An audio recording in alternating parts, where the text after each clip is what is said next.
The first thing Jonas felt was the cold. It wrapped around him like thin ice, making his skin sting.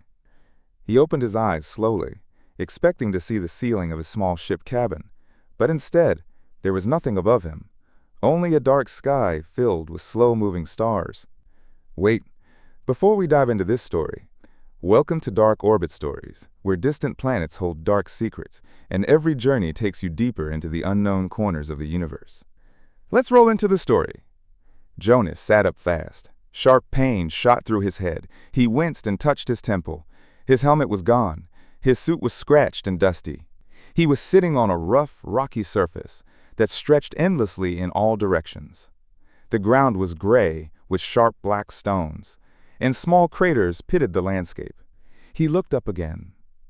The stars didn't twinkle here. One giant planet hung low in the sky, its rings shining like a silver halo. It was beautiful, but it also made his stomach twist with fear. Jonas had no memory of how he got here. His last memory was piloting a supply ship through the outer belt. Then nothing. He stood up carefully, his body heavy in the suit but lighter than normal, like gravity was weak here. He turned in a full circle, searching for any sign of his ship or crew, but there was nothing. Only rocks, craters, and silence. Then he saw it. A small, blinking red light, not far from where he woke up. Jonas walked toward it, each step crunching on the gravel. As he got closer, he realized it was a distress beacon. It was half buried under stones, its metal scratched like it had been thrown here. Jonas knelt by the beacon. It was the same model used on his ship. He brushed off the dust and tried to read the signal panel. The screen flickered weakly. A broken message repeated. Crossing 7 down, location unknown, send help, coordinates lost. Jonas's heart pounded. County Route 7 was his ship's name. But if the ship crashed, where was it? Where was his crew? He looked around again, more carefully. The asteroid was quiet. No wind, no sound, just an empty world. He needed answers. He needed to survive. He checked his suit's oxygen level. It was low, but not critical yet. He tapped his wrist console. The screen blinked but showed no connection to any network. He was alone. A shadow moved. Jonas froze. He was sure he saw something move between 2 jagged rocks up ahead. His mouth went dry. Maybe it was his mind playing tricks. Or maybe someone, or something, was here. "Hello," he called out. No answer. He waited, watching the spot. Then another shadow flicked past the rocks. Jonas's breathing quickened. He picked up a sharp stone just in case. Slowly, he moved forward. The ground sloped down into a narrow valley between high rocks. The shadow had gone this way. He stopped at the edge of the valley and listened. Still silence. Then a voice whispered from the shadows. "Don't follow." Jonas's eyes widened. It was a human voice, but weak, almost a whisper in the air. He gripped the stone tightly. "Who are you?" he shouted. Silence again. Then the voice came back, clearer this time. "Turn back. Leave." It watches Jonas's skin crawled. Who was speaking? Was it one of his crew? His mind raced with questions. "I don't know where I am," Jonas said loudly. "I'm from the County Route 7. Are you from my ship?" No reply. He waited, his ears straining. Suddenly, the voice whispered again, almost in his ear. "It's awake. It sees you now." Jonas spun around. No one was there. But then he felt it. A deep hum beneath his feet, like something alive was stirring under the asteroid's surface. The ground vibrated faintly, and a low pulse echoed through the air. It was slow but steady, like a heartbeat. Jonas backed away, fear rising in his throat. Then from the top of a nearby rock, a figure appeared. It was a man. His suit was torn, his helmet missing, but somehow he was still alive. His face was pale, his eyes wide with terror. "Leave!" the man cried, "before it's too late." Jonas stepped forward. "Who are you? Where's my ship?" But before the man could answer, the ground shook harder. A deep groaning sound came from beneath the rocks, like a giant creature turning in its sleep. The man looked up at the sky, then back at Jonas. "You woke it up." Then, without warning, the man ran off, disappearing behind the rocks. Jonas stood frozen. The pulse in the ground grew stronger, and then a loud cracking noise echoed across the asteroid. A deep, guttural sound, like something massive was breathing below. Then he saw it. A huge crack split the ground a few meters away. From it, a soft blue glow began to shine, like light from deep underwater. Jonas stared, his heart racing. He didn't know what was under the surface, but it was alive, and now it was waking up. He didn't know whether to run or hide. But one thing was clear. He was not alone on this lonely asteroid, and whatever was down there was watching him now. Jonas couldn't move. His legs felt like stone as he stared at the blue glow coming from the crack. The hum in the ground became a steady throb, like the whole asteroid had a heartbeat. The air felt heavier, even though he knew there was no real air here. His suit systems were still weak, but working. Then something rose from the crack. At first, Jonas thought it was smoke, but it moved too smoothly. It was a light, a glowing mist, bright blue with strands of white inside it, like veins. The mist formed a shape, thin and long, almost like a hand reaching up from the deep. Jonas stepped back, still clutching the sharp stone. The mist hand twitched, then pulled itself higher. Slowly, it formed a tall, twisting figure. No eyes, no mouth, just swirling light shaped like a person. Then it looked straight at him. Jonas felt it, not with his eyes, but inside his head. A deep, cold touch, like fingers brushing his mind. He gasped and shook his head, but the presence stayed. A voice echoed inside his skull. It was not loud, but it was clear. "Why did you wake me?" Jonas shook with fear. He didn't know how to answer. His voice came out shaky. "I don't know how I got here." Quote, the light being hovered silently, then the voice spoke again. "You are not the first. Many fall here. Many wake me." Then they forget Jonas's mouth was dry. "Forget what?" The being didn't answer. Instead, it drifted closer. Jonas backed away, his boots slipping on the gravel. Then he remembered the man. The pale man who had shouted at him to leave. "Wait!" Jonas said, "There was another man here. Who is he?" The being's glow flickered a shadow of before. "Like you. Like all who come." Jonas's head pounded. He was starting to remember flashes. Screams, alarms, metal breaking apart. His ship. The County Route 7. He looked up at the giant planet above, then back at the creature. "What are you? Why are you here?" The voice was calm, almost sad. "I sleep. I wait. They sent me here to die. But I cannot die. So I wait beneath. Sometimes they come. Then I wake." Then they forget Jonas's mind was spinning. Sent here to die? Who? What was this thing? He took another step back. His wrist console beeped weakly. Low oxygen warning. He had maybe 2 hours left. He needed help. He needed to find his ship. Or at least some shelter. "I need to find my crew," Jonas said. "I need to get off this rock." Quote, the being tilted its head, the light in its body swirling faster. "There is no leaving, not anymore." Then the ground shook harder. Rocks tumbled from nearby cliffs. Another crack split open, and more blue light spilled out. Then Jonas heard footsteps behind him. He spun around. The pale man had returned, his eyes wild. "You have to come with me," the man hissed. "Before it takes you too." Jonas didn't wait. He ran after the man, away from the crack and the glowing creature.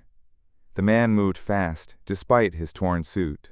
They climbed over rocks, passed through narrow paths, until the glow faded behind them. Finally, they reached a cave, a dark hollow beneath a massive rock formation. The man waved Jonas inside. They both collapsed, breathing heavily. Jonas looked at the stranger. His skin was pale, almost gray. His hair was thin and white, but his eyes were sharp, alert. "Who are you?" Jonas asked, still panting. The man swallowed hard. "My name is Ellis. I was on the County Route 3. Supply ship. Crashed here. I don't know how long ago." Jonas frowned. "County Route 3? That's years ago. That ship disappeared." Ellis laughed bitterly. "Time doesn't work right here. Days, months, it's all twisted. You forget if you stay too long." "I almost forgot my own name." Jonas felt cold again, but not from the air. "What is that thing?" Ellis's face darkened. "It's not a thing. It's a prisoner. Some kind of alien. Old as time. They trapped it inside this asteroid. But it doesn't die. It waits. And it feeds. Feeds on what? On us. Ellis whispered our minds. Our memories. If you stay close, it gets inside you. Makes you forget who you are, where you're from. Until you're nothing but a shadow, Jonas shook his head. But I'm still me. I remember my name, my ship. Not for long, Ellis said. It's already in your head. I can see it. That's how it starts. Jonas touched his temple. He did feel strange. A dull ache behind his eyes. His memories felt slippery, like trying to hold water in his hands. There must be a way to fight it, Jonas said to escape. Ellis looked down, maybe. I've tried to run before, but the asteroid, it moves. What do you mean? Ellis met his eyes. It changes. The land shifts. The stars move wrong. You can't map it. It doesn't want us to leave. Jonas's hopes sank. There must be something. A signal, a ship. Ellis pointed deeper into the cave. There's a place. I found parts of a ship once. Not yours. Older. But there was tech still working. I couldn't power it alone. Jonas sat up straighter. Show me. Ellis hesitated, then nodded slowly. We'll need to move carefully. The light at watches Jonas swallowed his fear. His oxygen was running low. If there was any chance to escape, he had to take it. Ellis stood up, his legs shaky. Rest a little. Then we go. Jonas leaned back against the cold stone wall, his mind racing. Somewhere deep in the asteroid was a machine, a chance to send a signal, maybe even escape. But the blue light was awake now. And it was watching. In the darkness of the cave, Jonas thought he heard it again. A slow, deep pulse, like a giant heart beating beneath his feet. He didn't know how much time he had left. But he knew one thing for sure. He was running out of time. Jonas barely slept. The cave was cold, the air thin, and his suit's oxygen kept ticking down. But worse than all that was the sound.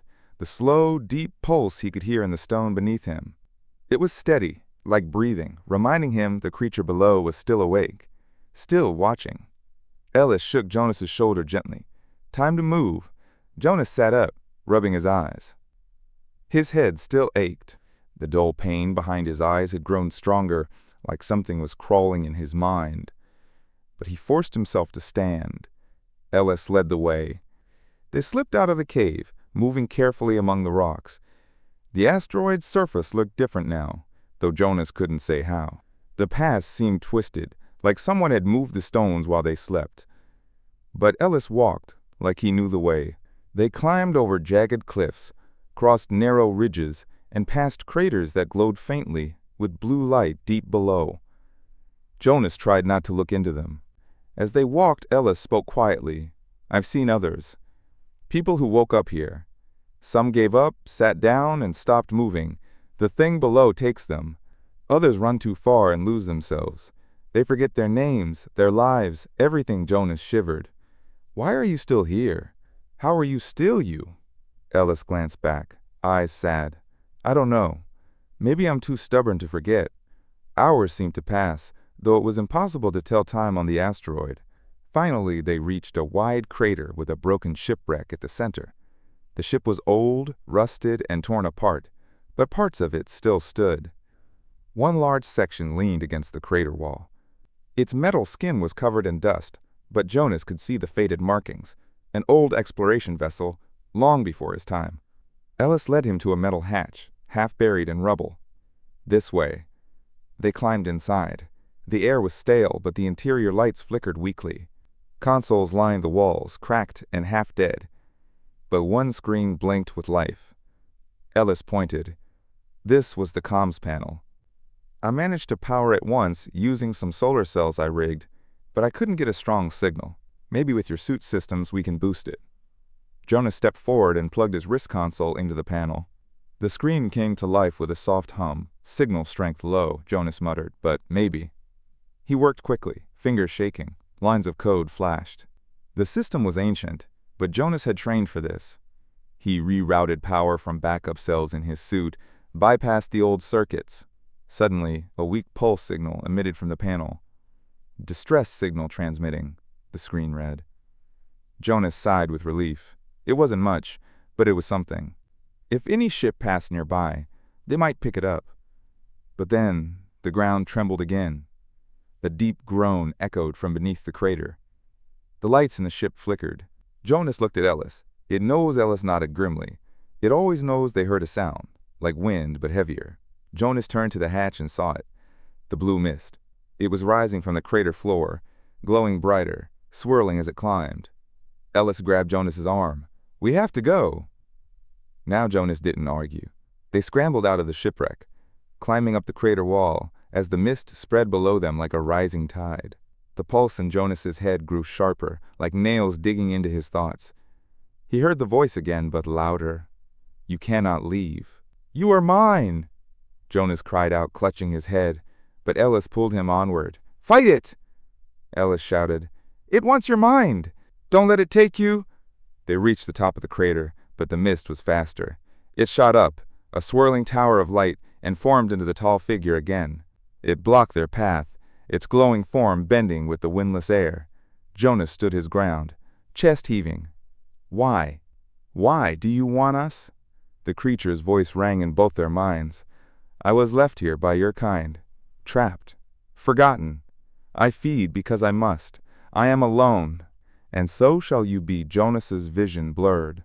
Images filled his head of alien cities, strange stars, a war long ago. He saw ships dragging the creature to this asteroid, locking it beneath stone and metal, a prison. Jonas dropped to his knees, the pain unbearable, but Ellis stood firm. "No!" he shouted. "You don't get to take him!" Then Ellis did something Jonas didn't expect. He charged the creature, the light being reached out, tendrils of mist whipping around Ellis, but Ellis pushed forward. He pulled a small device from his pocket, a power cell rigged with wires. "No more!" Ellis yelled. He slammed the device into the creature's chest of light. A burst of white energy flashed. The being screamed, a sound that was both in the air and inside Jonas's head. The mist twisted violently, shrinking back. Jonas forced himself up, grabbed Ellis's arm, and they ran. Behind them, the creature writhed, its glow flickering, the ground shaking harder than ever. They ran without looking back, through narrow paths, over broken ground. Jonas's lungs burned, his suit's oxygen dangerously low. But he kept going. Finally, they collapsed behind a wall of rocks. Jonas panted, barely conscious. Ellis lay beside him, weak, but smiling faintly. "You okay?" Jonas whispered.